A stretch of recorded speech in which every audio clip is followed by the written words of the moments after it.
ख़वातीनो हज़रात, कैसे हैं आप सब लोग। आज 9 सितंबर 2025 शाम 6:22 पर एक हमारी नई वीडियो आ रही है। सबसे पहले तो तमाम कायनात के लोगों को 12 रबीउल अव्वल और ईद मिलादुन नबी की बहुत बहुत मुबारक, और ख़ुसूसी तौर पे सलाम हज़रत सैयदना शेख अब्दुल कादिर जिलानी रहमतुल्लाह अलैह जो ये हमारे पास हैं, और कायनात के तमाम कायनात को वमा अरसलना का इल्ला रहमतल लिल आलमीन, तमाम कायनात को बहुत बहुत मुबारक ईद मिलादुन नबी और 12 रबीउल अव्वल। आज की हमारी वीडियो का जो टॉपिक है वो है arguments on bail application. Bail, लफ्ज़ बेल क्या होता है? बेल का मतलब ये होता है कि जब किसी मुल्ज़म के ख़िलाफ़ FIR दर्ज हो जाती है तो उस मुल्ज़म को ज़मानत पे रिहा किया जाना जो है इसको बेल कहते हैं। उस बेल के लिए एक एप्लीकेशन फ़ाइल की जाती है ज़मानत के लिए। अब जो FIR दर्ज होती है उस FIR के जो ऑफेंसेस होते हैं, सबसे पहले जो है वो ये बात देखी जाती है कि उस FIR के ऑफेंसेस क्या हैं। जैसे कि अगर हम मफरूज़े के तौर पे ये समझें कि अगर FIR है 420 की, 420 ताज़ीरात Pakistan, 420 Pakistan penal code, 420 PPC, तो ये एक FIR दर्ज हुई किसी मुल्ज़िम के ख़िलाफ़। 420 का मतलब होता है फ्रॉड। तो उस FIR की जो है वो ज़मानत कैसे होगी और आर्गूमेंट्स कैसे किए जाएंगे। जो ज़मानत होती है उस ज़मानत को 2-3 पैरामीटर्स पर परखा जाता है। सबसे पहले तो ये बात देखी जाती है कि जो ऑफेंस है, सबसे पहले आप ये समझ लें कि bail in non bailable cases, bail in bailable cases, bail after arrest and bail before arrest, और इसके अलावा जो है वो बेल आफ्टर कन्विक्शन भी है, और बेल जो है वो इस तरह से कैटेगराइज की जाती है: bail before arrest, bail after arrest, bail in bailable cases, bail in non bailable cases, और बेल आफ्टर कन्विक्शन। ये थोड़ा सा कॉम्प्लिकेटेड सब्जेक्ट होता है, लेकिन चूँकि आप मेरे एक ऐसे ऑडियंस हैं जो मिठड़ी मिठड़ी बोली को समझते हैं, सराइकी के और पंजाबी के और उर्दू के और इंग्लिश के और पश्तो के, हमारे खूबसूरत सिंधड़ी बोली बोलने वाले और पश्तो ज़ुबान बोलने वाले, सब ज़ुबान, खूबसूरत ज़ुबान जो हमारी मिठड़ी ज़ुबानें हैं, सबको मेरी तरफ से जो है वो बहुत सलाम। और चैनल को लाइक करें, सब्सक्राइब करें, शेयर करें, और कमेंट करें कि आप जो है वो कौन से टॉपिक के ऊपर चाहते हैं कि मैं वीडियो बना के आप लोगों के सामने जो है वो एंटरटेन करूं। अभी हमारी जो वीडियो है वो लीगल एजुकेशन के हवाले से है। मैं हूं Syed Zeeshan Taimur Gilani, advocate, high court Lahore, और मैं प्रैक्टिसिंग लॉयर हूं सिंस 2002। अच्छा जी, अब गुजारिश ये है कि bail before arrest, bail after arrest, bail in bailable cases, bail in non bailable cases. अच्छा, बेल जो है वो 2-3 पैरामीटर से बेल को समझने की कोशिश करें आप, कि वो ये है कि आप जब बेल आर्गू कर रहे हैं किसी मुल्ज़िम की तरफ से तो बेल आर्गूमेंट्स क्या होते हैं, और आप जब बेल आर्गू कर रहे हैं किसी मुद्दई की तरफ से या स्टेट की तरफ से या कंप्लेनेंट की तरफ से तो आर्गूमेंट्स क्या होते हैं। ये डिफरेंट सिचुएशंस होती हैं कि बेल को आर्गू करना ऑन बिहाफ ऑफ एक्यूज्ड, और बेल को आर्गू करना जिसको हम उर्फ़े आम में कंटेस्ट कहते हैं, बेल को कंटेस्ट करना कंप्लेनेंट की तरफ से या स्टेट की तरफ से। अच्छा, जो बेल इन बेलेबल केसेस है वो तो बहुत आसान काम है कि bail in bailable cases under section 496 CRPC bail as a matter of right जो है वो ग्रांट कर दी जाती है। जैसे कि आपने अक्सर सुना होगा कि किसी के पास से अगर गैर कानूनी असला बरामद हो जाए या कोई गैर कानूनी खंजर बरामद हो जाए तो उसको हम कहते हैं कि वो 13-20-65 का पर्चा दर्ज हो गया। तो 13-20-65 के पर्चे में एक दिन मुलज़म गिरफ्तार किया जाता है और अगले दिन मजिस्ट्रेट के पास मुलज़म को पेश किया जाता है और मुलज़म के मुचलके जमा कराने के बाद मुलज़म की ज़मानत हो जाती है। इसी तरीके से जो है ये तो हो गए बेल इन बेलेबल केसेस। जैसे कि मैं आपको 420 सेक्शन पीपीसी की मिसाल भी दे रहा हूँ, तो ये मिसाल जो है वो सिर्फ मिसाल है, हालांकि जो 420 है उसका वो बेलेबल ऑफेंस है और 420 की ज़मानत भी जो है वो as a matter of right हो जाती है।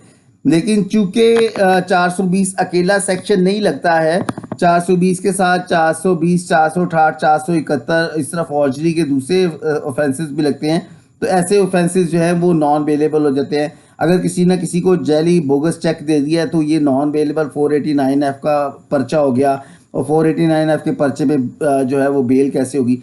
अच्छा, अब 2-3 fundamental principles of criminal jurisprudence in Pakistan बात में आप ज़हन में रखें कि there is always a possibility in respect of divergent views so far as the precedents of the superior courts of Pakistan are concerned.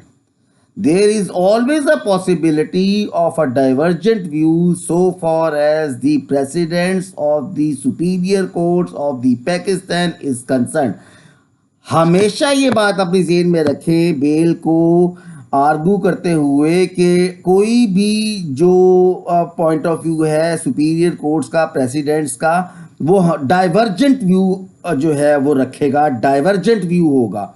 किसी भी बात को जो है वो कंसिस्टेंट पैरामीटर नहीं रखेगा कोई भी बेल का केस। उसकी वजह ये है कि जस्टिस कॉर्नेलियस ने जो 1956-1957 में एक फंडामेंटल प्रिंसिपल जो है वो इस्टेब्लिश किया था क्रिमिनल जूरिस्प्रूडेंस का, और वो ये था कि each and every criminal case has to be decided upon its own distinctive facts and circumstances. ये एक फाउंडेशन प्रिंसिपल है क्रिमिनल जूरिस्प्रूडेंस का, ये बात अपने ज़हन में रख लें। कोई भी प्रेसिडेंट्स, कोई भी सुपीरियर कोर्ट्स का केस लॉ, कोई भी केस स्टडी जो है वो क्रिमिनल जूरिस्प्रूडेंस के ऊपर इस वजह से लागू नहीं होगी क्योंकि एक फंडामेंटल प्रिंसिपल है क्रिमिनल जूरिस्प्रूडेंस का कि वो each and every criminal case has to be dealt according to the distinctive facts and circumstances of that case। ये बात वेल एस्टैब्लिश जूरिस्प्रूडेंस है क्रिमिनल एडमिनिस्ट्रेशन ऑफ जस्टिस की। फिर उसके बाद एक और प्रिंसिपल ज़हन में रखें कि accused is presumed to be innocent unless and until proved otherwise। accused is presumed to be innocent unless and until proved otherwise। कहने का मतलब ये है कि मुल्ज़म जो है एफआईआर का दर्ज हो जाना, एलिगेशंस का आ जाना, कंप्लेंट का फाइल हो जाना किसी तौर पे भी किसी भी मुल्ज़म के इस बात की राह में रुकावट नहीं होता कि उसकी ज़मानत नहीं हो सकती। कहने का मतलब ये है कि जो मुल्ज़म है उसको मुल्ज़म को जो है वो इनोसेंट तस्वुर किया जाता है जब तक कि उसको थॉरो ट्रायल के बाद जो है वो सज़ा नहीं हो जाती। ये इंग्लिश में मैं बोल रहा हूँ that each and that accused is presumed to be innocent unless and until presumed otherwise। मुल्ज़म को बेगुनाह तस्वुर किया जाता है जब तक कि उसको सज़ा हो के ट्रायल के बाद सज़ा दे के मुजरम नहीं बना दिया जाता। फिर उसके बाद एक और फंडामेंटल प्रिंसिपल नोट कर लें कि even a slight and single, even a single and slightest, even a single and slightest doubt is sufficient to grant bail to the accused person। ये एक फंडामेंटल प्रिंसिपल है क्रिमिनल जूरिस्प्रूडेंस का कि even the slightest यानी कि जितना भी कम से कम स्लाइटेस्ट डाउट हो या सिंगल डाउट हो या एक ही डाउट हो तो भी वो बेनिफिट जो है वो each and every slightest and single doubt has to go beyond the favour of accused person. ये फंडामेंटल प्रिंसिपल है क्रिमिनल जूरिस्प्रूडेंस का। फिर एक और प्रिंसिपल अपने जेहन में रख लें कि accused is the most favorite child of the law. Accused is the most favorite child of the law, यानी कि जो मुल्जम होता है वो लॉ का फेवरेट चाइल्ड होता है, उसको कंसिडर किया जाता है। अच्छा, ये सारी की सारी बातचीत जो है ये मुल्जम के वकील की तरफ से आर्गूमेंट्स के लिए आ गई कि जी बेलेबल ऑफेंसेस हैं, ऑफेंसेस मेड आउट नहीं होते, स्लाइटेस्ट सिंगल डाउट है, और accuse is presume to be innocent. और ये सारे के सारे जो मैं आर्गूमेंट्स बता रहा हूं ये आपको अक्यूज की तरफ से बता रहा हूं या डिफेंस काउंसिल की तरफ। जो अक्यूज का, जो मुल्जम का वकील होता है उसको डिफेंस काउंसिल भी कहते हैं। ठीक है जी, अब यहां तक ये बात क्लियर होगी। अच्छा, यहां पर एक बात और समझें, बार बार मैं लफ्ज इस्तेमाल कर रहा हूं, समझे सही लफ्ज नहीं है। यहां पर एक बात और मैं आपकी गुजारिश में रखता हूं, वो ये है कि जो प्रोसिक्यूशन है, जैसे कि इस्तगासा, जैसे कि पुलिस, जैसे कि इन्वेस्टिगेशन एजेंसी, जैसे कि मुद्दई, इन सारे के सारे लोगों को प्रोसिक्यूशन कहते हैं। जैसे स्टेट, जैसे पुलिस, जैसे इन्वेस्टिगेशन एजेंसी, जैसे एफआईए, जो भी इन्वेस्टिगेटिंग एजेंसी है किसी जुर्म को तफ्तीश करने के लिए मुद्दई है, उसको प्रोसिक्यूशन कहते हैं। प्रोसिक्यूशन का एक फंडामेंटल एक क्रिमिनल जूरिस्प्रूडेंस में है कि prosecution has to stand on its own legs, कि प्रोसिक्यूशन को अपना केस जो है वो खुद इस्टेब्लिश करना होता है। यहां पर एक और बात अपनी जेहन में रखें कि आजकल चूंकि सारे का सारा निज़ाम ही अजीबोगरीब तरीके से चल रहा है, तो हमारे यहाँ कुछ ऐसा होता है कि पूछा जाता है पुलिस वाले से या इन्वेस्टिगेटिंग एजेंसी से या आईओ से या किसी भी इंक्वायरी अफसर से कि जी हाँ आप बताएं कि मुल्जम के बारे में आपके क्या ओपिनियन है या आपकी इन्वेस्टिगेशन क्या कहती है। तो एक और फंडामेंटल प्रिंसिपल जो है उसको वायलेट किया जा रहा है, और वो ये है कि ipse dixit of police is not binding upon court. Ipse dixit of police is not binding upon court. ये सारे का सारा क्रिमिनल जूरिस्प्रूडेंस जो है इसका सारे का सारा तख्ता ही ना उल्टाई जाए। Ipse dixit of police is not binding upon court. Court क्या है? कोर्ट जिसने बेल एप्लीकेशन का फैसला करना है, जो जज साहब है, जो कोर्ट है, जज साहब ने ये देखना है कि आया कानून की प्रोविजंस जो हैं वो ठीक तरीके से अप्लाई की गई, आया कोई ऐसा फंडामेंटल केस जो है वो इस्टेब्लिश होता है, आया फर्दर इंक्वायरी का केस है, आया प्रोहिबिटरी क्लॉज का केस है, आया जुवेनाइल का केस है, आया जो है वो maximum punishment provided under the law जो है वो 10 साल से कम है, आया ये जो है कुछ सिक और इनफर्म केस है। इस तरह पूरे के पूरे एक आर्गूमेंट्स हैं। अच्छा, यहां पर मैं एक और बात आप लोगों के साथ गुजारिश करना चाहता हूं, और वो ये है कि जो बेल एप्लीकेशन फाइल की जाती है उस बेल एप्लीकेशन पे नोटिस होता है किसी मुद्दई को, स्टेट को, कंप्लेनेंट को, पुलिस को, कि वो रिकॉर्ड लेकर आए और उस नोटिस पीरियड के बाद जो है वो बेल को आर्गू किया जाता है मुल्ज़म के वकील साहब की जानिब से, जिसको डिफेंस काउंसिल कहते हैं, और जो मुद्दई के वकील या स्टेट या प्रोसिक्यूशन के एडीपी होते हैं या स्पेशल प्रोसिक्यूटर्स होते हैं, वो उस बेल को कंटेस्ट करते हैं। ठीक है जी, यहां तक ये बात जो है वो क्लियर हो गई। अच्छा, अब फिर उसके बाद जो है वो बात आ जाती है जज साहब ने जो बेल एप्लीकेशन पे डिसीजन करना होता है उसके बारे में ये कहा जाता है कि जज साहब ने डिस्क्रिशन एक्सरसाइज करनी होती है। डिस्क्रिशन लफ्ज है डिस्क्रिशन, डिस्क्रिशन का मतलब होता है स्वाबदीद है ये जज साहब की। अब एक बात मैं आप लोगों से और गुजारिश करता चलूं कि जो जज साहबान भी हैं, जो अदालतें भी हैं, वो स्वाबदीद को, डिस्क्रिशन को आर्बिट्रेरी देन लॉ नहीं एक्सरसाइज कर सकते हैं। जो जज साहबान, जो अदालतें हैं, वो डिस्क्रिशन को भी in accordance with fairness, in accordance with law और in accordance with the fundamental principles of rules and equity and law को ही अप्लाई करते हुए उस डिस्क्रिशन को एक्सरसाइज कर सकते हैं। ऐसा नहीं हो सकता कि उस डिस्क्रिशन को आर्बिट्रेरी इस्तेमाल किया जाए या उस डिस्क्रिशन को ऐसे इस्तेमाल किया जाए कि ऐसा नजर आए कि डिस्क्रिशन जो इस्तेमाल की गई है, जो डिस्क्रिशन एक्सरसाइज की गई है वो डिस्क्रिशन रॉन्गली एक्सरसाइज की गई है। तो ये सारे के सारे फंडामेंटल प्रिंसिपल्स हैं क्रिमिनल ज्यूरिस्प्रूडेंस में बेल आर्गुमेंट्स के लिए। Bail before arrest, bail after arrest, bail before arrest, bail after arrest, bail in bailable cases, bail in non bailable cases. और इस सारे के सारी सिचुएशन में अगर आप मजीद कुछ ऐसा चाहते हैं कि मैं आपको किसी बात पर गाइड करूं, तो आप मुझे जो है वो अपने कमेंट्स में लिख के बताएं कि मैं आपकी रहनुमाई जो है वो कैसे मजीद अच्छे से। अच्छा, इसमें एक और बात गुजारिश सुन लें, क्योंकि मेरे पास टाइम बहुत कम होता है और वीडियोस जो हैं वो मैंने स्पेसिफिक पोर्शन ऑफ टाइम में रखनी होती हैं, और टाइम की जो दुश्वारी है और टाइम की दिक्कत भी मेरे सामने आती रहती है। तो मैं आपको एक और बात भी गुजारिश कर दूं कि जो जज होते हैं, जो कोर्ट होते हैं, those are suppose to be guardian of law, custodian of law कहते हैं जजेस को, कोर्ट्स को, ऑनरेबल कोर्ट्स को, ऑनरेबल जजेस को कहा जाता है कि ये कस्टोडियन ऑफ लॉ है, ये प्रोटेक्टर ऑफ लॉ है, ये गार्डियन ऑफ लॉ है।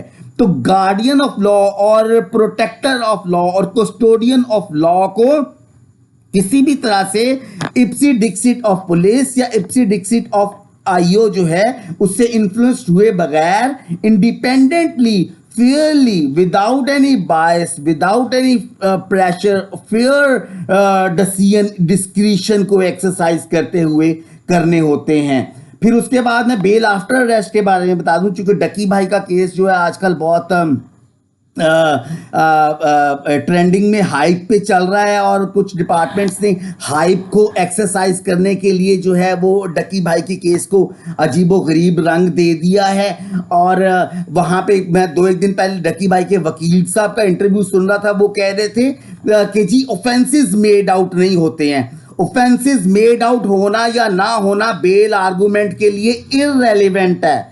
ऑफेंसेस बेल मेड आउट होते हैं या नहीं होते तो जज साहब 1 मिनट में कह देंगे कि जी ये डीपर एप्रिसिएशन ऑफ है केस है, और deeper appreciation of case is not permissible while deciding bail application.